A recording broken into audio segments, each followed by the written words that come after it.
The candle flickered. Howard Carter leaned forward, his hands shaking slightly as he peered through a small hole in the stone door. Behind him, Lord Carnarvon waited, holding his breath. "Can you see anything?" he asked. Carter paused. Then he whispered words that would echo through history. "Yes, wonderful things." What they didn't know was that this moment, this single act of opening an ancient tomb, would begin one of the most chilling chains of deaths ever linked to history. This was the tomb of Tutankhamun, and it was never meant to be opened. For more than 3,000 years, the boy king of ancient Egypt had slept undisturbed beneath the sands of the Valley of the Kings. Unlike other tombs, his burial chamber remained hidden, untouched by grave robbers, until 1922.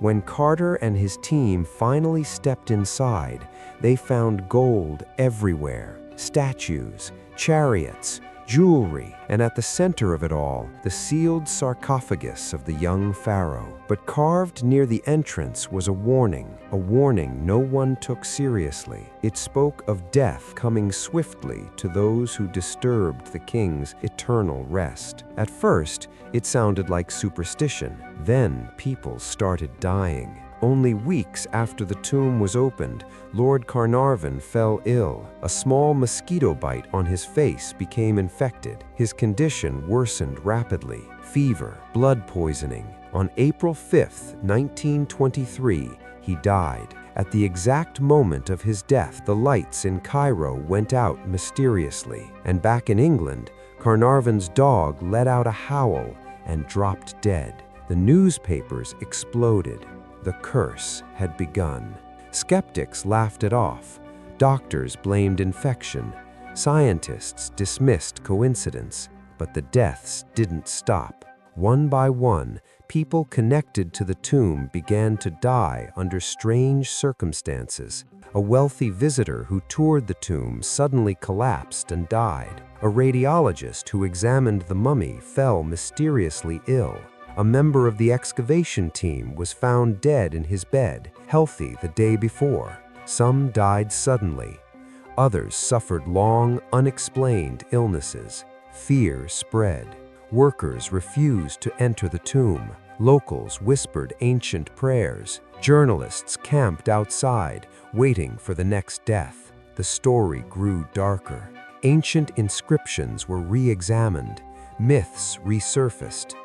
Egyptians had deeply believed in protecting the dead. Tombs were sacred. Disturbing them was believed to disrupt cosmic balance. Was it possible the ancients had left behind more than gold? Howard Carter, the man who opened the tomb, noticed the change. Friends urged him to stop. Some begged him to leave Egypt altogether. But Carter stayed, and strangely, he survived. Years passed.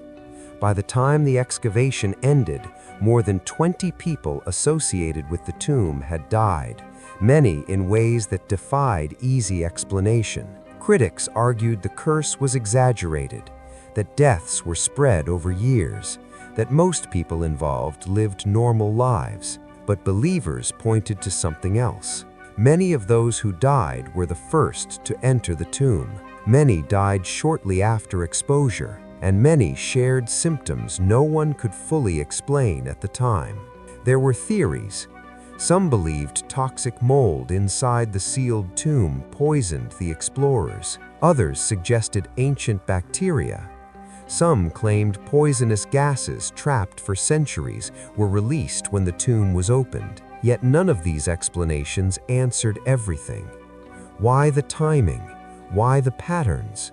Why the sheer number of strange coincidences? Tutankhamun himself had died young, his body fragile, his reign short. Yet in death, his name became immortal and feared. The curse of Tutankhamun became more than a legend. It became a symbol of humanity's obsession with the past and the danger of disturbing what was never meant to be touched. Today, millions visit Egypt to see the artifacts, The gold, the mask, the tomb, but few stop to think about the price that was paid. History is not always silent. Sometimes it watches, sometimes it waits, and sometimes, when disturbed, it reminds us that curiosity comes with consequences. Whether the curse was real or not may never be fully proven, but one thing is certain. After Tutankhamun's tomb was opened, nothing was ever the same again. If you enjoy ancient mysteries, forbidden discoveries, and stories where history pushes back, subscribe to the channel. Because some secrets are buried for a reason, and some doors, once opened, can never truly be closed.